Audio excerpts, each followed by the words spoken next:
Hello, boys and girls. Welcome to Tej civils digital platform. आज हमारी जो ethics की लेक्चर सीरीज चल रही है उसका लेक्चर नंबर 5th हम स्टार्ट करेंगे। ये आपका जो RS मेंस का सिलेबस का थर्ड बुलेट पॉइंट है, थर्ड टॉपिक है, वहाँ पर ये मेंशन्ड है, that is ethics in public and private life. My name is doctor Stalin Siddharth Sachdeva and this is the brief introduction about myself. So today we'll be dealing with the topic ethics in public and private life. ठीक है, और आप सबको थोड़ा बहुत idea होगा, in fact काफ़ी idea होगा कि पब्लिक लाइफ और प्राइवेट लाइफ में क्या डिफरेंस होता है, या public relations and private relations में क्या डिफरेंस है।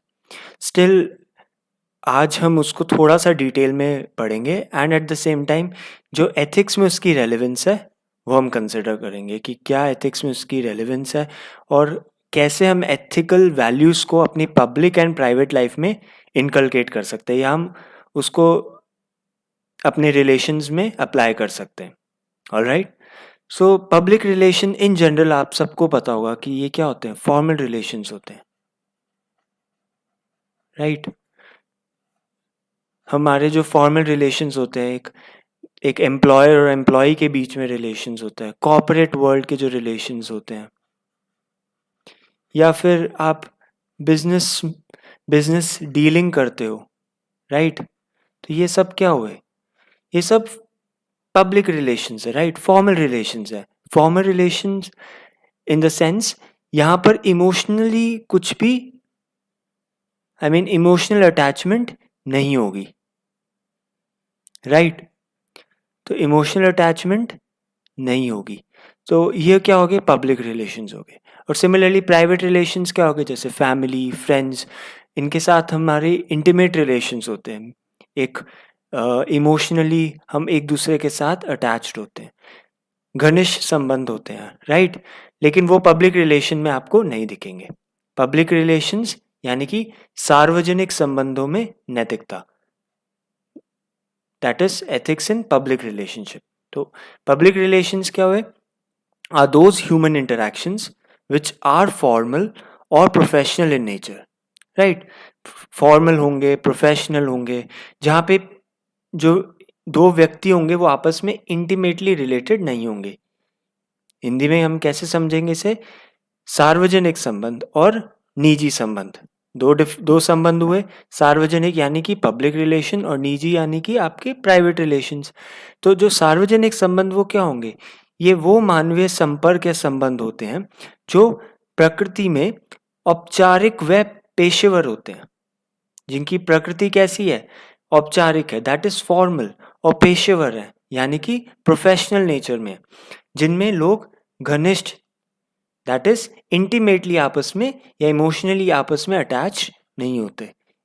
ठीक है, अब इतना बेसिक हमें आइडिया लग गया, तो कुछ फीचर्स भी होते हैं इसके पब्लिक रिलेशंस के।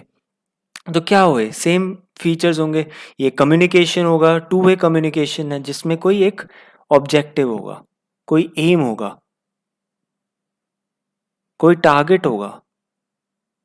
राइट, जिस बेसिस पे ये आपस में लिंक्ड होंगे। फॉर एग्जाम्पल कोई बिजनेस डीलिंग हो रही है, तो वो डीलिंग क्यों हो रही है, दो एंटरप्रेन्योर्स आपस में कुछ डील कर रहे हैं, तो उनका कोई ऑब्जेक्टिव है। राइट, कोई एम है, कोई टास्क है। इनफैक्ट स्कूल चले जाओ, आप स्कूल से लिंक करो या इंस्टीट्यूशन से कोई लिंक करो, वहाँ आप सब लोग एक साथ आए हो, जो बॉन्डिंग बन रही है वो सॉर्ट ऑफ फॉर्मल रिलेशंस से स्टार्ट होती है, क्योंकि सबका एक कॉमन ऑब्जेक्टिव होता है।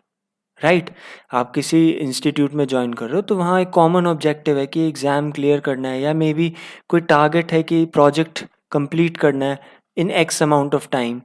ठीक है, तो ये सब क्या हुआ, ये सब फॉर्मल रिलेशंस हुए जिसका कोई ऑब्जेक्टिव है या कोई एम है, जो किसी एक टारगेट के बेसिस पे आपस में जुड़े हुए हैं। ठीक है, या कोई सोशल कॉन्ट्रैक्ट होगा कि हमने कॉन्ट्रैक्ट कर लिया कि 1 साल के अंत तक हमें आपस में इतना प्रोडक्शन करना है, या 1 साल में ये हमारा टारगेट है अचीव करना है। तो एक कॉन्ट्रैक्ट, सोशल कॉन्ट्रैक्ट वॉलंटरीली होगा, ठीक है? किसी ने आपके ऊपर मैंडेटरी प्रोविजंस तो नहीं लगाए हैं, ठीक है? और अस्थायी होगा, टेम्परेरी होगा, कोई ज़रूरी नहीं है कि परमानेंट हो। It can be permanent, but generally आपका एम जब पूरा हो जाएगा तब आप स्कूल छोड़ देते हो, you move to another institution. आप या एज अ बिजनेस डील होने के बाद फॉर अ टाइम बीइंग उसके बाद आप नई डील करते हो, आपका एम चेंज हो जाता है, उसके अकॉर्डिंग आप नए रिलेशंस बिल्ड करते हो। तो पब्लिक रिलेशंस वो होते हैं जिनमें जनरली टेम्परेरी बेसिस पे होते हैं, जब ऑब्जेक्टिव बेस्ड होते हैं, और जब वो ऑब्जेक्टिव पूरा हो जाता है तब हम उसको नए अपने पब्लिक रिलेशंस को बिल्ड करने में अपना ध्यान लगाते हैं। And it is associated with, सबसे इंपॉर्टेंट, कुछ नॉर्म्स एंड रूल्स होंगे। जैसे आपने कॉमर्स का अगर कोई भी स्टूडेंट होगा तो वो उसको समझेगा कि private relations, sorry, public partnerships होती हैं, राइट? तो पार्टनरशिप्स हो रही हैं, कॉरपोरेट्स के बीच में डील्स हो रही हैं। तो ये पब्लिक पार्टनरशिप्स के कुछ क्लॉजेस होते हैं, कुछ रूल्स होते हैं, कुछ नियम होते हैं, और अगर वो नियम हम फॉलो करने ही हमें पड़ते हैं, अगर नहीं करेंगे तो हमें सू करा जा सकता है या फिर पनिशमेंट मिल सकती है इकोनॉमिक ऑफेंस के अंडर। तो वो रूल्स हमें फॉलो करने होते हैं। तो ये सब रूल्स कहाँ पर फॉलो हो रहे हैं? ये सब पब्लिक रिलेशंस के अंदर फॉलो हो रहे हैं। तो क्या हो इसकी विशेषता? किसी उद्देश्य के साथ दो तरफा संचार होना या सामाजिक अनुबंध पर आधारित होना, एवं इच्छा या स्वेच्छा से बनाए जाते हैं। क्या पब्लिक रिलेशंस को स्वेच्छा से बनाए जाते हैं, और ये अस्थायी रूप में पाए जाते हैं। इनका जो कैरेक्टरिस्टिक है, ये जो फीचर्स है, वो क्या है? अस्थायी रूप से में देखा जाता है। 100% हम कहें कि परमानेंट है तो वो नहीं है, और कुछ मानदंड एवं नियम से जुड़े हुए होते हैं। तो आई थिंक आपको क्लियर हो गया। एग्जाम्पल्स अब आप खुद बता सकते हो। कोई भी नियोक्ता या कर्मचारी के बीच में संबंध होना, ठीक है? कोई बॉस या कर्मचारी के बीच में संबंध होना, व्यवसाय व ग्राहक, कोई बिजनेसमैन और कस्टमर के बीच में डीलिंग हो रही है, सेलिंग एंड बाइंग। ये भी क्या है कि एक औपचारिक रूप से आप की जो लैंग्वेज होगी वो फॉर्मल होगी, जो डीलिंग होगी वो मॉनेटरी होगी। तो ये सब चीज़ें क्या है? पब्लिक रिलेशनशिप का पार्ट होगा। या नागरिक व सरकार, सिटीजन्स एंड गवर्नमेंट के बीच में जो इंटरेक्शन होता है, वो हम एक इनफॉर्मल वे में, जैसे हम पेरेंट्स से बात करते हैं, या एक फ्रेंड्स के साथ रिलेशन होता है, या आपके रिलेटिव्स के साथ रिलेशन होता है, उनमें एक डिफरेंस है, राइट? वहाँ आप इनफॉर्मल हो जाते हो, लेकिन यहाँ पर आपको फॉर्मल रूल्स को, रेगुलेशंस को फॉलो करना होता है। आप रिटन इंस्ट्रक्शंस आपको मिलती हैं, आपको राइटिंग में आप कंप्लेन लिखवा सकते हो। तो ये सब क्या हुए? औपचारिकता, एक फॉर्मेलिटी जिसे हम बोलते हैं, वो इन्वॉल्व होती है। आई थिंक आपको समझ में आ गया होगा पब्लिक रिलेशंस क्या होते हैं। अब पब्लिक रिलेशंस में जो हमारा टॉपिक है वो क्या है? एथिक्स। तो एथिक्स कैसे इन्वॉल्व है पब्लिक रिलेशन में? तो वो हम डील करेंगे कि क्या ऐसे एलिमेंट्स होते हैं जो पब्लिक रिलेशंस में ज़रूरी होते हैं। ऑलराइट, तो वो क्या है वो हम नेक्स्ट स्लाइड में देखते हैं। जैसे कि कुछ ऐसे प्रिंसिपल्स हैं जो एक्सपेक्टेड होते हैं कोई एथिकल रिलेशनशिप मेंटेन करने में, या सार्वजनिक संबंधों में नैतिकता को अपनाने में जो कुछ मापदंड हुए, प्रिंसिपल्स हुए, कुछ स्टैंडर्ड्स हुए, तो वो कौन कौन से हैं? तो उनमें से कुछ यहाँ पर मेंशन्ड है। तो आप इनको भी याद कर सकते हो अपने आंसर के लिए, अगर आपसे पूछा जाता है। जनरली ये 2 मार्कर में पूछा जाएगा। लास्ट 2 ईयर्स में डायरेक्टली एज सच कोई क्वेश्चन नहीं आया है, बट येट अगर कोई क्वेश्चन आ जाता है तो आपसे एट मैक्स क्या पूछेंगे वो, कि पब्लिक रिलेशंस में कौन सी एथिकल वैल्यूज़ हैं जो एक्सपेक्टेड होती हैं, डिज़ायर्ड होती हैं, जो आपसे उम्मीद करी जाती है कि आपको शो करनी है। जैसे कि ऑब्जेक्टिविटी, यानी कि वस्तुनिष्ठता। वस्तुनिष्ठता क्या हुआ कि ऑब्जेक्टिविटी, ऑब्जेक्टिविटी और वस्तुनिष्ठता एक ही बात है, हिंदी इसका मीनिंग है, हिंदी इसकी मीनिंग है। लेकिन ऑब्जेक्टिविटी क्या हुआ कि अगर आप कोई भी कार्य कर रहे हो उसमें एक एम्पेरिकल एम्पेरिकल रिजल्ट को फॉलो कर रहे हो, जिसमें कोई सब्जेक्टिविटी नहीं है, सब्जेक्टिविटी का ना होना, तो वो क्या हुआ? वो क्या हुआ? ऑब्जेक्टिविटी हुआ। कि आपने कोई भी डिसीजन लिया, वो एक ऑब्जेक्टिव कुछ क्राइटेरियाज के बेस पे डिसीजन लिया हुआ, उसको हम ऑब्जेक्टिविटी बोलेंगे। एग्जाम्पल के रूप में आप रिक्रूटमेंट का प्रोसेस देखते हो। अगर कोई इंटरव्यू दे रहा है और कुछ उसके क्राइटेरियाज होंगे जिसके बेसिस पे आप एक्स या वाई या जी बंदे को सेलेक्ट करोगे, राइट? तो वो क्राइटेरियाज क्या हुए जो डिफाइन करे जा सकते हैं, तो एक ऑब्जेक्टिव क्राइटेरियाज हुए। तो ये एक्सपेक्टेड होता है कि पब्लिक रिलेशंस में अगर आप इंटरव्यू देके कॉर्पोरेट वर्ल्ड में जा रहे हो या किसी भी इंटरव्यू देके सिलेक्शन पा रहे हो, तो उसके कुछ क्राइटेरियाज होंगे।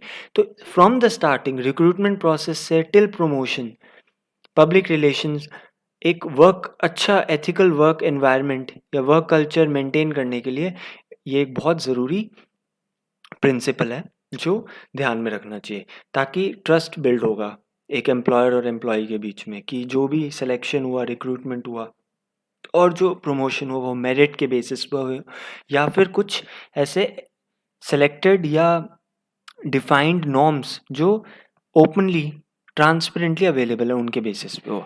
ठीक है, ऑब्जेक्टिविटी आई थिंक क्लियर है, right? Next is rationality. Rationality मतलब किसी तर्क के हिसाब से कोई भी डिसीजन लिया गया, लॉजिक, लॉजिक इन्वॉल्व है किसी भी रिलेशनशिप के अंदर, तो वो एक्सपेक्टेड किया जाएगा किसमें? पब्लिक लाइफ या पब्लिक रिलेशनशिप के अंदर। अगर वो लॉजिकली डिसीजन लिया जा रहा है, लॉजिकली कोई आप स्टेप उठा रहे हो, लॉजिक एज इन कोई डेटा ओरिएंटेड स्टेप्स, कि कोई डिसीजन लेना है, just example, just in case आप एक एग्जाम्पल लो कि एक एडमिनिस्ट्रेटर है, उनका रोल क्या होता है पॉलिसी मेकिंग में, राइट? तो पॉलिसी मेकिंग कैसे ऑब्जेक्टिव और होगी? जब वो रैशनली डिसीजन लिया जा सके। अब रैशनली डिसीजन कैसे लोगे? जब आप एक्सटेंसिव डेटा इवैल्यूएशन करोगे, आप डेटा कलेक्ट करोगे, जो भी डेटा है वो अच्छे से आप उसको सर्वे करोगे, फॉलो करोगे और उसके आधार पे आप एक कंसेंसस के साथ आप डिसीजन लोगे। तो वो क्या हुआ? रैशनल डिसीजन हुआ, वो इमोशनल डिसीजन नहीं हुआ, राइट?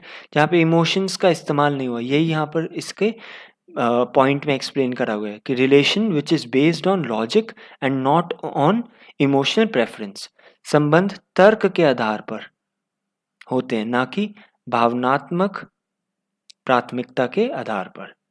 ऑलराइट, क्लियर है विद एग्जाम्पल? नेक्स्ट आप समझ सकते हो ट्रांसपेरेंसी। यहाँ पर आई थिंक मिसप्रिंट हो गया इंग्लिश वाला, आई थिंक ओमिट हो गया part, but I think it's pretty much evident. आप लिख लेना ट्रांसपेरेंसी,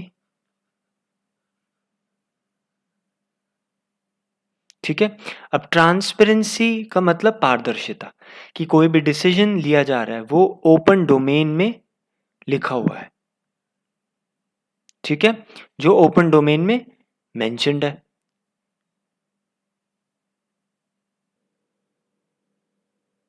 सो ओपन डोमेन में मेंशन्ड है या कहीं पर भी लिखा हुआ है, तो पारदर्शिता यानी ट्रांसपेरेंसी, राइट? अब ट्रांसपेरेंसी के हिसाब से आप कोई भी डिसीजन ले रहे हो, तो वो उसकी आपको नहीं लगता कि इम्पोर्टेंस या रेलेवेंस ज़्यादा होगी? I am sorry, yes.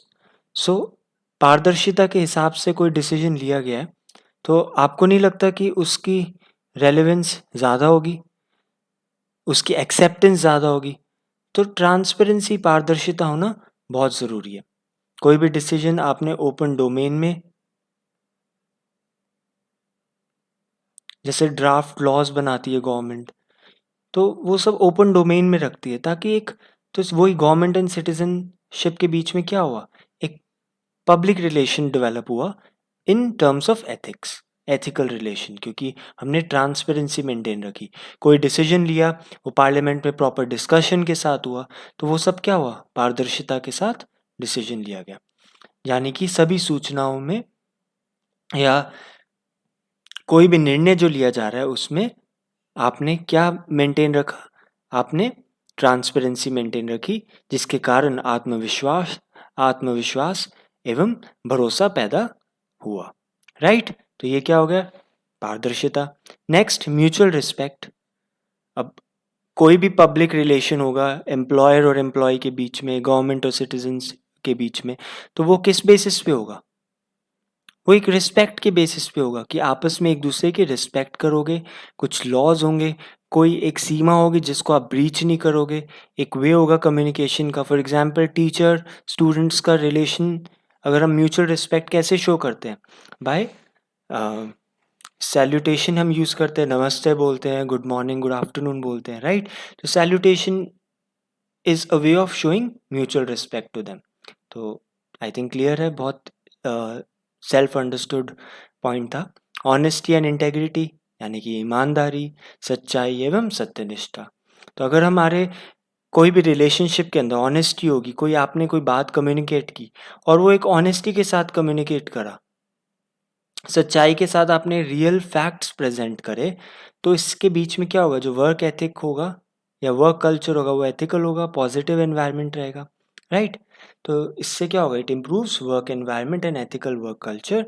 और दूसरा एक होगा कि करप्शन ऑटोमेटिकली कम हो जाएगी। जब आपने सारी बातें अपने बॉस से डिस्कस कर ली, बिल्कुल राइट फैक्ट्स बताए और कुछ भी इंटीग्रिटी के साथ रखा, कुछ भी अपने मन में कोई नेगेटिविटी नहीं छुपाई, तो I think you'll land up in making an integrate relationship, और जो कि आपके पब्लिक रिलेशनशिप में एथिकल रिलेशनशिप को बिल्ड करने का एक वे होगा। ऑलराइट, नेक्स्ट, कुछ कोड ऑफ एथिक्स या कोड ऑफ रूल्स होते हैं, राइट। कुछ रूल्स होंगे, कुछ मापदंड होंगे, कुछ आचार संहिता बोल सकते हो। आचार संहिता तो मॉरल कंडक्ट होगा, कोई भी संहिता बोल सकते हो आप, कंडक्ट, या कोई नियम हुए, रूल्स हुए। तो ये सब आपके रिलेशनशिप को एथिकल बनाने में हेल्पफुल होते हैं, क्योंकि कुछ भी रूल्स होंगे तो वो यूनिफॉर्मली अप्लाई होंगे। यूनिफॉर्मली अप्लाई होंगे तो इनडायरेक्टली ऑब्जेक्टिव होंगे, रैशनल बेसिस पे होंगे और सब फॉलो करेंगे, राइट। तो यूनिफॉर्मिटी हेल्प करेगा मेंटेन करने में, ट्रांसपेरेंसी लाएगा, इक्वालिटी रहेगा, यानी कि एक रूपता, पारदर्शिता व समानता को लाने के लिए कुछ रूल्स होंगे तो इससे क्या होगा, ट्रस्ट अल्टीमेटली डेवलप होगा। और सब एक रूल फॉलो करेंगे तो एनार्की या इंस्टेबिलिटी नहीं जनरेट होगी।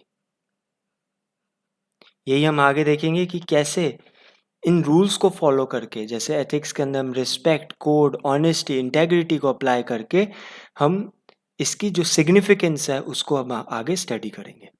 ऑलराइट, सो नेक्स्ट, अब हमने पढ़ लिया पब्लिक रिलेशंस क्या होते हैं। पब्लिक रिलेशंस के अंदर हमने एथिक्स को पढ़ लिया कि कौन कौन से एथिकल प्रिंसिपल्स होते हैं जो रिक्वायर्ड होते हैं for maintaining ethical public relationship. अब एथिकल पब्लिक रिलेशनशिप रखना ही क्यों है, ये क्वेश्चन जन आपके माइंड में आएगा कि why do we need to keep ethics in our public relationship. सार्वजनिक संबंधों में नैतिकता की आवश्यकता ही क्यों है। तो उसका महत्व हम इस एक साइकिल के जो डायग्राम से हम सर्कल के वे से हम अंडरस्टैंड करेंगे, समझेंगे। तो अगर आप मानो कोई भी एक वैल्यू है, ठीक है, जैसे मैंने यहाँ पर इम्पार्शियलिटी एंड ऑनेस्टी ले लिया। इम्पार्शियलिटी मतलब किसी के साथ कोई भेदभाव नहीं हो रहा, राइट। ऑनेस्टी मतलब सच्चाई के साथ, ईमानदारी के साथ अगर आपने बॉस और एम्प्लॉय के बीच में रिलेशनशिप को मेंटेन करा, राइट। इससे क्या होगा कि आप दोनों के बीच में एक पॉजिटिव एटीट्यूड जनरेट होगा एक दूसरे के टुवर्ड्स, क्योंकि आप लोगों ने एक पॉजिटिव एटीट्यूड को अपने रिलेशनशिप के अंदर यूज करा, जो कि इम्पार्शियलिटी एंड ऑनेस्टी है। अब ये इस बेसिस से क्या होगा कि आप दोनों के बीच में जो भी आप काम करोगे उसके बीच में करप्शन होने के चांसेस, चीटिंग के चांसेस कम होंगे। ये सब कम होंगे तो क्या होगा, आपके काम के अंदर एफिशिएंसी और प्रोडक्टिविटी बढ़ेगी, राइट? जो आपके कार्य करने की जो कुशलता है उसमें बढ़ोतरी होगी, राइट? एफिशिएंसी आपकी बढ़ेगी। एफिशिएंसी बढ़ेगी तो इससे क्या होगा कि जो आप, फॉर एग्जांपल अगर आपकी कंपनी है विप्रो, राइट? अजीज प्रेम जी की जो कंपनी है बहुत फेमस कंपनी है। अब इससे क्या हुआ कि अगर इनके एम्प्लॉयज़ के बीच में या जो सीईओ है और जो एम्प्लॉयज़ हैं इनके बीच में एक ऑनेस्ट और इम्पार्शियल डिसीजन से उनमें रिक्रूटमेंट हो रही है, जो विप्रो रिक्रूटमेंट कर रहा है वो बहुत ज़्यादा ऑनेस्टी के साथ इम्पार्शियली ऑब्जेक्टिवली डिसीजंस ले रहे हैं और प्रमोशंस भी मेरिट के बेसिस पे दे रहे हैं या कुछ रिजर्वेशंस के बेसिस पे दे रहे हैं जो कि एक ऑब्जेक्टिवली डिफाइंड क्राइटेरिया के बेसिस पे हो रहे हैं। उससे क्या होगा कि उससे एक एम्प्लॉयर और एम्प्लॉय के बीच में एक पॉजिटिव एटमॉस्फेयर एंड एटीट्यूड एक दूसरे के टुवर्ड जनरेट होगा। उसके कारण क्या होगा कि जो कंपनी का जो टास्क है, टारगेट है, वो एक एक टाइम बाउंड मैनर में बहुत अच्छे से कंप्लीट करेंगे। पॉजिटिव एनवायरनमेंट है, एनर्जी एंथुसियाज्म रहेगा और सब कुछ आपने एथिकली काम करा है तो एफिशिएंसी आएगी और प्रोडक्टिविटी आएगी। इससे क्या होगा कि अगर विप्रो अगर फॉर एग्जांपल सॉफ्टवेयर बना रहे हैं या कोई टेक्निकली या कोई हेल्प कर रहा है, फॉर एग्जांपल किसी पब्लिक लेवल पे कुछ ऐसे सॉफ्टवेयर बना रहे हैं जो पब्लिक को मदद कर रहे हैं, तो उससे क्या होगा, पब्लिक के दिमाग में उस कंपनी के towards trust and confidence generate होगा और ट्रस्ट एंड कॉन्फिडेंस जनरेट होगा तो इससे क्या होगा, सोसाइटी में स्टेबिलिटी आएगी और स्टेबिलिटी आएगी तो एक गुड नेशन बिल्डिंग और डेवलपमेंट के टुवर्ड्स हम अचीव कर सकते हैं, उसके टुवर्ड्स हम बढ़ सकते हैं, राइट? अब यही एग्जाम्पल आप एक एडमिनिस्ट्रेटर या पॉलिटिशियन या गवर्नमेंट के रिस्पेक्ट में ले सकते हो।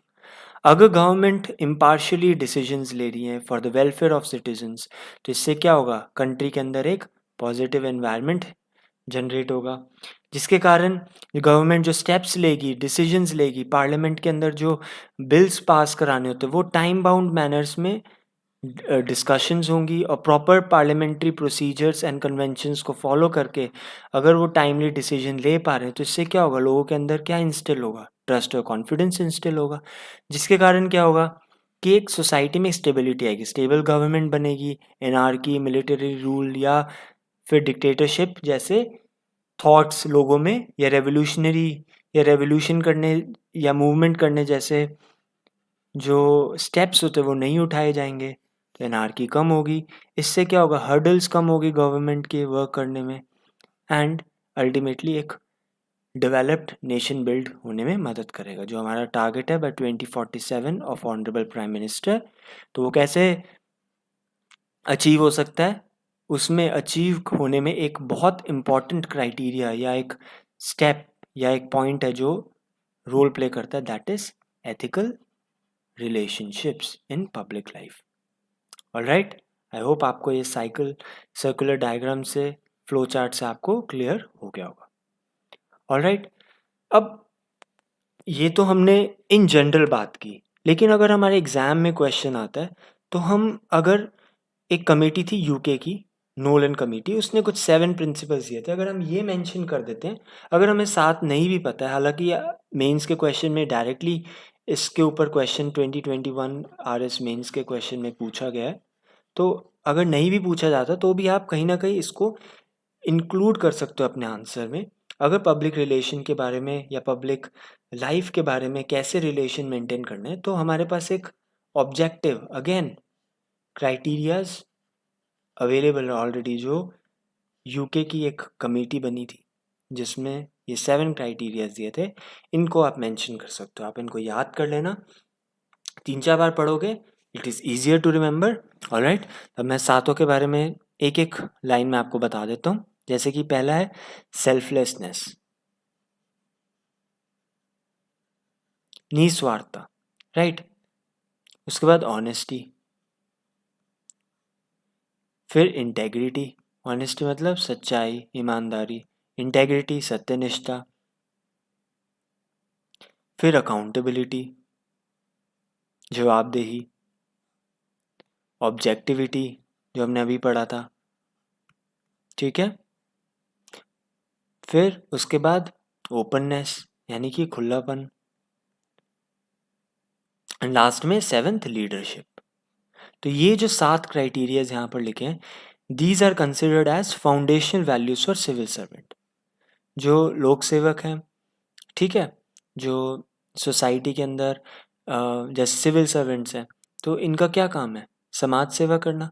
तो उनको फॉलो करने के लिए कुछ क्राइटेरियाज लिखें कि आप ये एटलीस्ट 7 कुछ बेसिक प्रिंसिपल्स हैं, वैल्यूज़ हैं, एथिकल स्टैंडर्ड्स हैं जो आप फॉलो करोगे, तो इससे जो आपका एथिकल ऑब्जेक्टिव है या गुड एडमिनिस्ट्रेशन है वो अचीव हो सकता है। अब इंडिविजुअली इन्हें समझाने की आई थिंक ज़रूरत नहीं है, these words are self explanatory. Selflessness यानी कि आप निस्वार्थ भाव से कार्य करो, आप अपने पर्सनल लाइफ, पर्सनल ऑब्जेक्टिव्स को दूर रख के सोसाइटी के रिस्पेक्ट में कार्य करो। इंटेग्रिटी सत्यनिष्ठा के हिसाब से एक अलग से टॉपिक पढ़ेंगे नेक्स्ट लेक्चर में।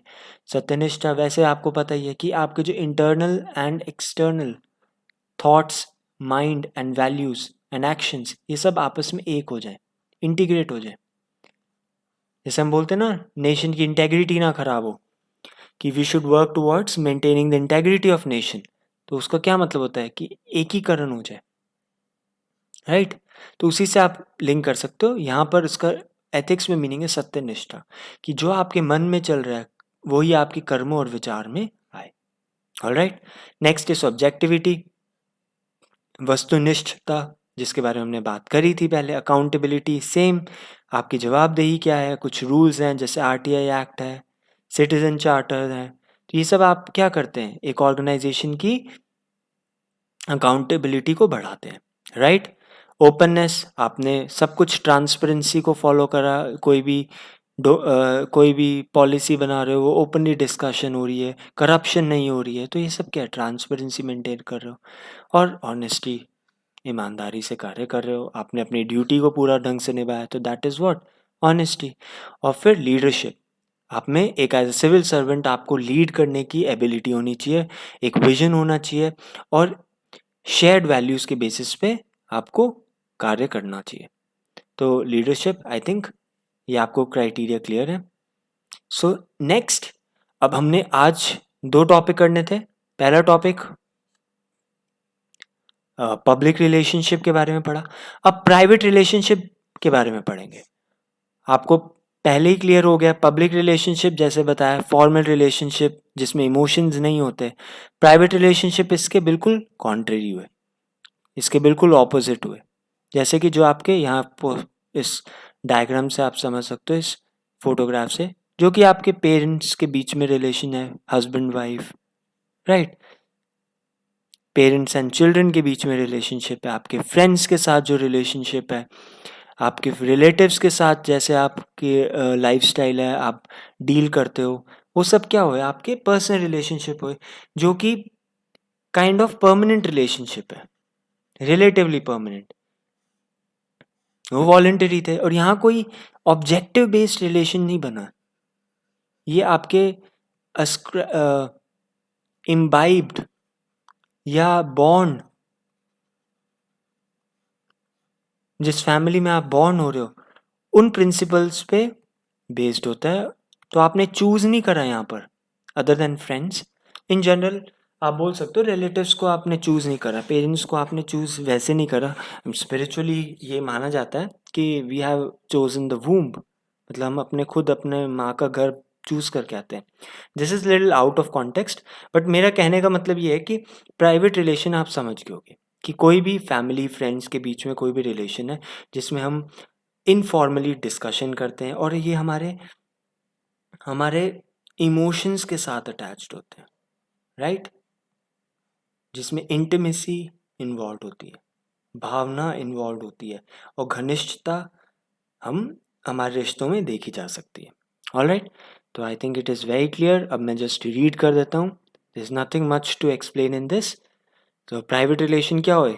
ये वो रिलेशन हुए विच आर इनफॉर्मल, यानी कि अनौपचारिक हैं, और इमोशंस के बेस्ड पे हैं, बेस्ड ऑन इमोशंस, और यानी कि भावना पर आधारित है, एवं जहाँ पर जो व्यक्ति के बीच में इंटरैक्शन है वो किस बेसिस पे है?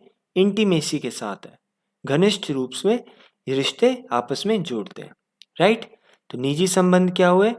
ये वे संबंध है जो प्रकृति में अनौपचारिक है, भावनाओं पर आधारित है, और जहाँ लोग एक दूसरे से घनिष्ठ रूप से जुड़े हुए होते हैं।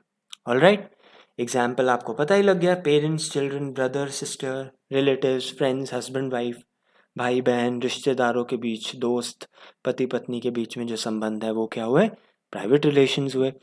अब इसके फीचर्स क्या हुए? जैसे उसका ऑब्जेक्टिव था, तो यहाँ सब्जेक्टिव है, आत्मनिष्ठ है। इसमें कोई ऑब्जेक्टिव रिलेशन तो है नहीं, बात करने का कोई एक वे नहीं है, आप एक सब्जेक्टिविटी है, कोई डिसीजन लेते हो, आप में कोई भी बात करी जाती है, डायलॉग होता है, वो सब क्या सब्जेक्टिवली होता है। इनवॉलेंटरी है, आपने खुद थोड़ी ना चूज करा होता है, अपने आप आपको पेरेंट्स मिल गए, ब्रदर सिस्टर मिल गए, राइट। रिलेटिव्स आपने चूज थोड़ी ना करें। सिमिलरली वॉलेंटरी भी हो सकते हैं इन टर्म्स ऑफ फ्रेंड्स, आप फ्रेंड्स अपने खुद चूज करते हो जो आपको अच्छा लगता है, आपसे आपकी जिससे बॉन्डिंग, इंटीमेसी या आपकी भावना, इमोशंस जिसके साथ आपके ट्यून करते हैं, मैच करते हैं, राइट। और ये मॉरली बाइंडिंग है, राइट। अगर कोई बीमार है तो आप क्या करोगे? आप बेसिकली अपने रिलेटिव्स की मदद करोगे, अपने पेरेंट्स को हॉस्पिटल ले जाओगे, फ्रेंड्स की हेल्प करोगे जब वो ज़रूरत में।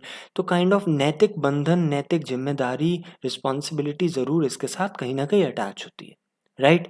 और दूसरा रिलेटिवली परमानेंट है, ये बात होगी है। अब प्राइवेट रिलेशनशिप के बारे में हमें पता लग गया। अब हम देखते हैं नेक्स्ट स्लाइड में कि क्या एलिमेंट्स हैं जो एथिक्स में इसके इन्वॉल्व होते हैं, राइट।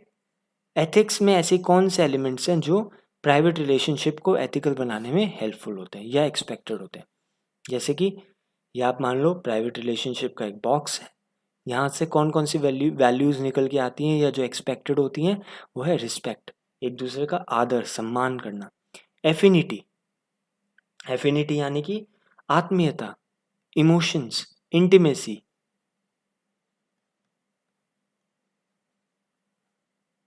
ठीक है। नेक्स्ट इज ट्रूथफुलनेस, सच्चाई, ऑनेस्टी, ईमानदारी। नेक्स्ट रिस्पॉन्सिबिलिटी, ठीक है। रिस्पॉन्सिबल से आप जिम्मेदारी से काम कर रहे हो, जिम्मेदारी से कोई भी कार्य करा गया वो क्या हुआ? रिस्पॉन्सिबल कंसिडर होगा, राइट। उस वो अब हम एक्सपेक्ट कर सकते हैं रिस्पॉन्सिबिलिटी निभाना, पेरेंट्स अपनी रिस्पॉन्सिबिलिटी चिल्ड्रन के टुवर्ड्स निभाते हैं till certain age, and then vice versa, children को पेरेंट्स के टुवर्ड रिस्पॉन्सिबल होना होता है और होना चाहिए, राइट। ये आपकी ड्यूटी है, दैट इज़ रिस्पॉन्सिबिलिटी, जिम्मेदारी। आपके रिलेटिव्स, आपके ब्रदर सिस्टर के टुवर्ड्स जिम्मेदारी होती है। तो इसमें एक सबसे इम्पॉर्टेंट फैक्टर है ट्रस्ट। आप अपनी सबसे सबसे सीक्रेट टॉक्स किन से डिस्कस करते हो? अपने फ्रेंड्स से, अपने पेरेंट्स से, या अपने कोलीग से जो आपके फ्रेंड्स है बेसिकली, जिनके साथ आप इमोशनली अटैच्ड हो। तो ट्रस्ट बहुत ज़रूरी है, दोनों में ज़रूरी है, पब्लिक रिलेशनशिप में भी और प्राइवेट रिलेशनशिप में भी। नेक्स्ट, केयर करना, सपोर्ट करना, मदद करना, ठीक है। एक के प्रति कंसर्न शो करना, वही इमोशन आ गए, राइट। जब इमोशंस आ जाते हैं ना, तब आप में ऑटोमेटिकली कहीं ना कहीं ये सारी चीज़ें इन्वॉल्व हो जाती है।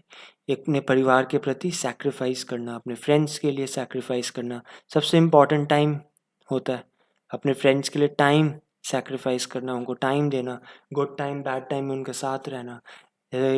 आपने एक प्रोवर्ब पढ़ी होगी या इडियम्स, नॉट इडियम्स, आपने फ्रेज सुना होगा कि रेनी डे फ्रेंड्स, राइट। तो हमें रेनी डे फ्रेंड्स यानी कि गुड डे फ्रेंड्स नहीं बनना, हमें हेल्पफुल होना चाहिए अपने फ्रेंड्स के towards during their bad times as well. Alright, so I hope आपको क्लियर हो गए होंगे कि कौन कौन से एथिकल प्रिंसिपल्स हैं जो प्राइवेट रिलेशनशिप में एक्सपेक्टेड होते हैं या उम्मीद करी जाती है कि जो हमें शो करने हैं। तो आपसे अगर क्वेश्चन पूछा जाता है तो आप इनमें से कोई भी 5 एज पर या 2 as per the question demand आप लिख सकते हो, राइट। अब प्रॉब्लम क्या आती है कि आपने देखा होगा कि बहुत बार हमारे अंदर कुछ डिलेमास क्रिएट होते हैं, कि द्वंद्व पैदा होते हैं कि पब्लिक लाइफ या पब्लिक रिलेशनशिप या प्राइवेट रिलेशनशिप में दोनों में बैलेंस कैसे मेंटेन करना है। नॉर्मली ये क्लैश करती हैं, वैल्यूज़ भी कभी कभी क्लैश करते हैं, और पब्लिक लाइफ और प्राइवेट लाइफ के बीच में जो एक थिन फाइन लाइन है वो हम कहीं ना कहीं मेंटेन नहीं कर पाते। हम पब्लिक लाइफ के जो फ्रस्ट्रेशंस होती हैं या जो रिजल्ट्स होते हैं वो हम प्राइवेट लाइफ या प्राइवेट रिलेशनशिप में भी शो करने लग जाते हैं, तो उससे रिलेशनशिप एथिकली या उसको एक सही रूप से हम इस्टेब्लिश नहीं कर पाते। तो इसलिए ये देखा गया है कि जनरली हमें क्या करना चाहिए, आइडियली हमसे क्या एक्सपेक्टेड है कि हमारे जो पब्लिक यानी कि जो सार्वजनिक या प्राइवेट निजी संबंध है इनमें क्या होना चाहिए, एक एक सेपरेशन होना चाहिए, एक एक डिफरेंस होना चाहिए, एक फाइन लाइन होनी चाहिए दोनों के बीच में, ठीक है, अलग होने चाहिए दोनों एक दूसरे से। लेकिन फिर भी प्रैक्टिकली ये पॉसिबल नहीं होता, क्योंकि कैरेक्टर कैरेक्टर तो सेम है, या जो एक्टर्स हैं, हम लोग एक्टर हैं, राइट, एक्ट कर रहे हैं, अपना कार्य अपना अपना जो रोल प्ले कर रहे हैं, तो वो कभी कभी हम ओवरलैप कर देते हैं। तो मेन ऑब्जेक्टिव एथिक्स का या ethics in public and private life का क्या मोटिव है, वो ये है कि जो बैलेंस है वो हम क्रिएट कर सकें। तो वेन डायग्राम से आपको क्लियर करने की बात समझाने का एक वे रखा है, सो दैट आपको बहुत क्रिस्टल क्लियरली समझ आ जाए कि कभी कभी प्राइवेट और पब्लिक लाइफ या पब्लिक रिलेशन दोनों में हमें एथिक्स की ज़रूरत है, दोनों ही एक दूसरे से कभी कभी ओवरलैप करती है। फॉर एग्जाम्पल, अगर हम डिसीजन या एथिकल डिलेमा या द्वंद्व की बात करें, नैतिक द्वंद्व की बात करें, तो उसमें एक पुलिस ऑफिसर है। पुलिस ऑफिसर का एग्जाम्पल लेते हैं, आप ज़्यादा अच्छे से समझ पाओगे क्योंकि हम एडमिनिस्ट्रेटिव एग्ज़ाम की प्रिपरेशन कर रहे हैं, तो कोई ना कोई इस सर्विस में रिक्रूट होगा, तो ये द्वंद्व आएगा। पब्लिक ऑफिसर के अकॉर्डिंग जो डिसीजन लिया गया या जो स्टेप उठाया गया वो उनके अकॉर्डिंग या उनकी जो पर्सनल एथिक्स है, पर्सनल वैल्यू है, उससे ये मैच नहीं करता। फॉर एग्जाम्पल, अगर पुलिस ऑफिसर की पर्सनल वैल्यू ये है कि वो एक पर्टिकुलर जो क्रिमिनल है या एक पर्टिकुलर अक्यूज्ड है, क्रिमिनल हो गया, right, guilty, he is been found guilty, तो वो क्रिमिनल है, उसको वो मान रहे कि जो सज़ा मिल रही है वो बड़ी हार्श है, बहुत हार्श सज़ा मिल रही है, बहुत कठोर सज़ा मिल रही है, एंड वो कह रहे, उनका पर्सनल ओपिनियन ये होगा कि मे बी उनको 3 years की सेंटेंस ही मिले, लेकिन मे बी कोर्ट ने उन्हें सेंटेंस दे दी फॉर से लाइफ इम्प्रिजनमेंट दे दी। तो यहाँ पर उनको क्या फॉलो करना पड़ेगा? अब ये पब्लिक रिलेशन है, तो पब्लिक रिलेशन में सबसे इम्पोर्टेंट हमने एक वैल्यू पढ़ी थी, कोड ऑफ लॉज या रूल या नियम, तो उन्हें लॉ को फॉलो करना पड़ेगा, राइट। तो यहाँ वो अपनी जो इंडिविजुअल इंटीमेसी या एक रिफॉर्मेटिव कैरेक्टर है उनके अंदर, या जो उनका पर्सनल वैल्यू सिस्टम है, थोड़ा सा सॉफ्ट कॉर्नर है टुवर्ड्स क्रिमिनल, या उनको लग रहा है कि इट इज़ टू हार्श, तो वहाँ वो अप्लाई नहीं कर सकते, राइट। उन्हें क्या अप्लाई करना पड़ेगा, पब्लिक रिलेशन से अकॉर्डिंग या रूल्स के अकॉर्डिंग जो भी वैल्यू है वो फॉलो करनी पड़ेगी, राइट। तो केस स्टडीज़ में, जो आपका केस स्टडी भी एक इम्पॉर्टेंट चैप्टर है, एक इम्पॉर्टेंट टॉपिक है जिस पे बहुत अच्छे क्वेश्चंस पूछे जाते हैं, जनरली 10 मार्कर, तो वहाँ पर आप जस्टिफाई करने के लिए इन वैल्यूज़ को यूज़ कर सकते हो, इस एग्जाम्पल को एक्सप्लेन कर सकते हो। या फॉर इंस्टेंस एक और एग्जाम्पल हम ले, तो आपने देखा होगा कि पर्सनल लाइफ में हम मान के चलते हैं कि हस्बैंड वाइफ का जो रिलेशन है, राइट। अब फॉर एग्जाम्पल इनमें अगर कोई एक वूम के अंदर फीटस है, तो वो जो लाइफ है वो 6 month 7 month क्रॉस कर गया, सेकेंड ट्राइमेस्टर क्रॉस कर गया, बट आपने रियलाइज़ करा कि वो जो बच्चा होने वाला है वो जेनेटिकली अबनॉर्मल होगा, या उसके अंदर कोई प्रॉब्लम जेनेटिकल डिसऑर्डर होगा, या वो एक नॉर्मल ह्यूमन बीइंग की तरह डेवलप नहीं हो सकता। अब आपके अंदर जो इमोशनली आपकी प्राइवेट लाइफ है, राइट, यहाँ पर आपका मन कर रहा हो कि नहीं, we should give born to that kid, कुछ पेरेंट्स का ऐसा मन होगा, लेकिन मेडिकली आपको सजेस्ट करा जा रहा है कि ये जो मदर है उनकी, या जो आपकी वाइफ है उनकी लाइफ पे भी ये खतरा हो सकता है। तो जो डिसीजन लेना है तो वो कभी कभी कॉन्ट्रडिक्ट कर सकते हैं, राइट। तो हमें क्या लेना है, तो डिसीजन ले, ये जो द्वंद्व पैदा हो रहे हैं, तो हमारा जो सोल ऑब्जेक्टिव होगा वो क्या होगा, सिक्योरिटी, या एक लाइफ की इम्पोर्टेंस, ह्यूमैनिटी। सबसे पहले हम उसको इम्पोर्टेंस देंगे, फिर हम रैशनैलिटी को इम्पोर्टेंस देंगे, फिर जो वाइफ की लाइफ है वो ज़्यादा इंपॉर्टेंट है, राइट। तो हम उसके बेसिस पे डिसीजन लेंगे। बट इन जनरल आपका दूसरा प्राइवेट रिलेशनशिप जो एक फीटस के साथ डेवलप हुआ है, जो आपके होने वाले संतान के साथ डेवलप हुआ है, वो कहीं ना कहीं इफेक्ट हो रहा है, आप उसको मार रहे हो, ह्यूमैनिटी के अगेंस्ट जा रहे हो। बट ये जो द्वंद्व पैदा हो रहे हैं, तो ये द्वंद्व कैसे दूर हो सकते हैं, जब कभी भी एक कोड रिटन डाउन है, राइट, मेंशन्ड है, तो उससे आपको एक क्लैरिटी मिलती है कि हमें किसको ज़्यादा प्रायोरिटी या प्रेफरेंस देनी है। राइट, आई थिंक आपको क्लियर हो गया होगा। तो इसी के साथ अब हम एक 5 मार्कर क्वेश्चन, इन जनरल ये डायरेक्टली आपके सिलेबस में मेंशन नहीं है, बट एज यू नो कि हमें बिटवीन द लाइंस सिलेबस को रीड करने की ज़रूरत होती है, तो डायरेक्टली मेंशन नहीं है, बट कोई भी एथिकल रिलेशनशिप को मेंटेन करने के लिए, क्या वो पब्लिक लाइफ हो या प्राइवेट लाइफ हो, स्पेशली फॉर सिविल सर्वेंट, कुछ कोड ऑफ कंडक्ट एंड कुछ कोड ऑफ एथिक्स डिस्क्राइब्ड होते हैं। ये टर्म आपने सुना भी होगा कि हम बोलते हैं कि एक सिविल सर्वेंट को, एक समाज सेवक को कुछ कोड ऑफ कंडक्ट के अकॉर्डिंग वैल्यू रूल्स फॉलो करने चाहिए, जैसे सेंट्रल सिविल सर्विसेज रूल्स 1964। तो ये क्या है, कुछ आचरण को प्रभाषित करा होगा, या कुछ मापदंड है कैसे आचरण को एक सिविल सर्वेंट को फॉलो करना है, राइट। तो वो क्या हुआ, code of ethics, sorry, code of conduct हुए। और दूसरा होता है कोड ऑफ एथिक्स।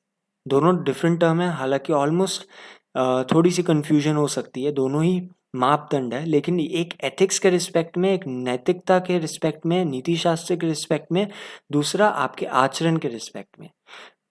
जो कोड ऑफ एथिक्स है वो एथिकल वैल्यूज कौन सी फॉलो करनी है और किस टाइम पे फॉलो करनी है, कि उसके बारे में डिटेल्ड डिस्क्रिप्शन जो प्रोवाइड करता है वो क्या है, कोड ऑफ एथिक्स है। लेकिन कोड ऑफ कंडक्ट क्या है, कि कौन सी वैल्यूज या आपका आचरण कैसा होना चाहिए। फॉर एग्जाम्पल, आपको हम नेक्स्ट स्लाइड में क्वेश्चन भी लेंगे कि पॉलिटिकली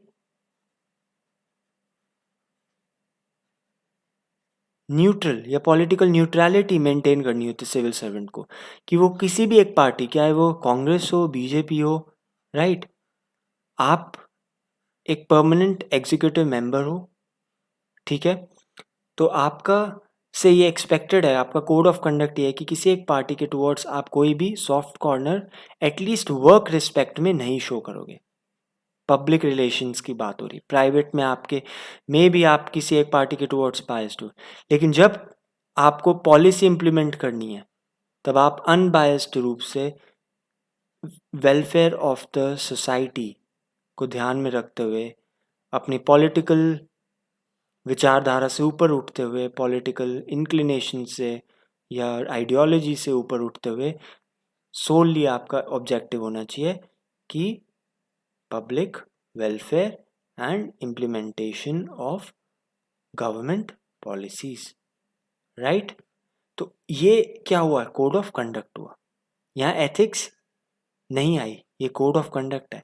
एथिक्स क्या होगी, फॉर एग्जाम्पल आपने ऑनेस्टी से काम करा, आपने जैसे जो भी हमने वैल्यूज हमने पढ़ी थी, आपने इंटेग्रिटी रखी, सत्यनिष्ठा रखी, सच्चाई से काम करा, आपने ऑब्जेक्टिवली डिसीजन मेकिंग करी, तो ये सब क्या हो, कोड ऑफ एथिक्स। आपने कंपैशन, करुणा को रखा, आप करुणा के साथ एक गरीब तबके के लोगों को ऊपर उठाने में मदद करी, that is code of ethics. Clear, I think समझ में आ गया होगा। तो अब मैं फटाफट इसके डिफरेंसेस पढ़ देता हूँ कि code of ethics essentially means कुछ नैतिक सिद्धांत या सेट ऑफ एथिकल प्रिंसिपल्स जो कि आपकी मॉरालिटी या वैल्यूज पर आधारित होते हैं। हिंदी में अगर मैं पढ़ूं तो नैतिकता और मूल्यों पर आधारित नैतिक सिद्धांतों का कुछ समूह या ग्रुप या कुछ वैल्यूज का सेट, राइट। अब ये क्या होगा? कोड ऑफ कंडक्ट, ये rules and regulation towards organisations and citizens, नागरिकों के टुवर्ड्स जो हमारे रूल्स फॉलो करने हैं, जैसे आपको कैसे बैठना है, कैसे आपको बात करना है विद सिविल विद पब्लिक। जैसे हम कुछ एथिक्स के स्टडीज़ हम पढ़ते हैं या हम रियल लाइफ में एग्जांपल देखते हैं कि एक सिविल सर्वेंट ने स्लैप कर दिया, स्लैप्ड, किसी को थप्पड़ मार दिया किसी नागरिक को, तो क्या वो उसके कोड ऑफ एथिक्स के अंदर, कोड ऑफ कंडक्ट के अंदर रूल्स में लिखा हुआ है? नहीं लिखा हुआ, राइट। तो कहते हैं कि कोड ऑफ कंडक्ट के अकॉर्डिंग उन्होंने सही कार्य नहीं करा तो डिसिप्लिनरी एक्शन लिया जाना चाहिए। ये हम सुनते हैं अखबारों में, न्यूज़ पढ़ते हैं। तो उसी तरीके से कुछ कोड ऑफ कंडक्ट होते टुवर्ड्स सिटीजन्स एंड ऑर्गेनाइजेशंस, संगठन व नागरिकों के लिए नियम व नियम जो होंगे उनको हम फॉलो करेंगे, राइट। अब कोड ऑफ एथिक्स है, ये क्या लीगली एनफोर्सेबल ही नहीं है? पहली बात तो इंडिया में कोड ऑफ एथिक्स डिफाइंड ही नहीं है सिविल सर्वेंट के लिए, तो आप सोचो लीगली कैसे एप्लीकेबल होंगी? ये आपके मॉरली आपके ऊपर एप्लीकेबल होंगी, आपके इंट्रिंसिक वैल्यू पर आप पे ये इम्पैक्ट करेंगे, लेकिन आपको इसके लिए कोई सजा या पनिशमेंट नहीं मिलेगी। इसलिए आप बोल सकते हो वॉलंटरीली इन नेचर है, स्वैच्छिक है। लेकिन कोड ऑफ कंडक्ट की बात करें तो अगर आपने नहीं फॉलो करा तो जैसे मैंने कहा कि डिसिप्लिनरी एक्शन आपके ऊपर लिया जा सकता है, आपको पनिशमेंट मिल सकती है। तो ये रूल्स के अकॉर्डिंग फॉलो करी जा सकती है, लीगली एनफोर्स करी जा सकती है, कानूनी रूप से कार्रवाई यह लागू करने योग्य होती है। इसलिए इसको हम मैंडेटरी की वर्ड के अंदर रखते हैं कि अनिवार्य मानते से, राइट। अब यूज़ क्या है इनका? कोड ऑफ एथिक्स अभी मैंने आपको पिछली स्लाइड में एक्सप्लेन करा सेम, कि एथिकल डिलेमा जो आपके द्वंद्व होते हैं, दुविधा होती है नैतिक, उनको रिजॉल्व करने में मदद करेगा। जैसे आपको बता दिया जाएगा कि इस पर्टिकुलर सिचुएशन में लॉ फॉलो करना है या आपको अपनी इंडिविजुअल वैल्यू फॉलो करनी है। तो आपको पता है कि मेरे को लॉ फॉलो करना है, तो आपको जो एथिकली डिलेमा क्रिएट हुआ तो वो आपको सॉल्व करने में हेल्प कर रहे हैं, क्या? Code of ethics. Similarly code of conduct का क्या रोल है? ये आपको कुछ गाइडलाइंस दी जाती है, दोनों ही गाइडलाइंस है, लेकिन एथिक्स के रिस्पेक्ट में ये आपके आचरण के रिस्पेक्ट में कि आपको कैसे फॉलो करना है, कुछ गाइडलाइंस, आपको कैसे लोगों की मदद करनी है, किस वे से मदद करनी है, किस तरीके से मदद करनी है। तो ये सब आपको कैसे पता लगेगा? कोड ऑफ कंडक्ट के अकॉर्डिंग, राइट। आपको डिफरेंसेस आई थिंक समझ में आ गए होंगे code of ethics and code of conduct के बीच में, ऑलराइट। सो अब हम नेक्स्ट जो हमारा प्रैक्टिस क्वेश्चन है उसको डील करेंगे, या नेक्स्ट क्लास के अंदर आप मेरे को इसके बारे में कमेंट सेक्शन में या फिर तेज के जो डिजिटल प्लेटफॉर्म है, ई लर्निंग प्लेटफॉर्म है या टेलीग्राम ग्रुप है, वहाँ पर आप लिख सकते हो। मैं आपको हिंट दे देता हूँ, आप उससे अपना इसको आप 5 मार्कर का क्वेश्चन मान लो, राइट। एक्सप्लेन करना है कि what political neutrality brings better administration, discuss. कैसे पॉलिटिकल न्यूट्रलिटी, राजनैतिक न्यूट्रलिटी, या आप बोल सकते हो कि किसी अनबायस्डनेस, राजनीतिक अनबायस्डनेस कैसे बेटर एडमिनिस्ट्रेशन मदद करती है। तो एक एग्जांपल आप देख सकते हो कि कोड ऑफ कंडक्ट के अकॉर्डिंग ये मेंशन्ड है, I mean code of conduct में क्या पॉलिटिकल न्यूट्रलिटी की बात की है कि जो एडमिनिस्ट्रेटर है इनका पर्पस क्या है? Is to implement government policies, and अगर वो पार्टी के रिस्पेक्ट में या उनके उनके इरिस्पेक्टिव ऑफ पार्टी से ऊपर उठ के कार्य करेंगे तो इससे बेनिफिट क्या होगा? इससे कॉन्फिडेंस जनरेट होगा पब्लिक सर्विसेज में, किसका? लोगों का। तो लोगों के ग्रीवेंसेस, रिड्रेसल्स क्लियर होंगे, ग्रीवेंसेस को रिड्रेस करोगे आप, क्लियर करोगे, राइट, उससे ट्रस्ट जनरेट होगा, और अगेन ट्रस्ट जनरेट होगा तो गुड गवर्नेंस आएगी। इसको आप एग्जाम्पल कोई सोच के लिखना, आपको फिर हम नेक्स्ट क्लास में इसका एक ब्लूप्रिंट और क्लियरली देखेंगे। हालांकि मैंने आपको बता ही दिया almost answer, just try to put these words in your answer, और कोई भी आपका खुद का क्रिएटिव ओपिनियन है तो प्लीज़ बताना, so that we also can learn from your opinion, okay, your example. All right, I hope आपको क्लास समझ आई हो। So see you in the next class, till then enjoy and have a good time. Thank you.